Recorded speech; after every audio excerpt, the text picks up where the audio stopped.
بسم اللہ الرحمن الرحیم۔ السلام علیکم ورحمۃ اللہ وبرکاتہ۔ اچھی اور بری صحبت کی نبوی مثال۔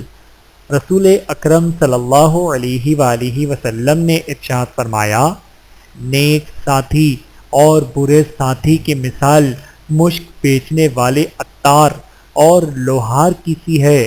مشک بیچنے والے کے پاس سے تم دو اچھائیوں میں سے ایک ضرور حاصل کرو گے، یا تو مشک ہی خرید لو گے ورنہ کم از کم اس کی خوشبو تو ضرور حاصل کر لو گے۔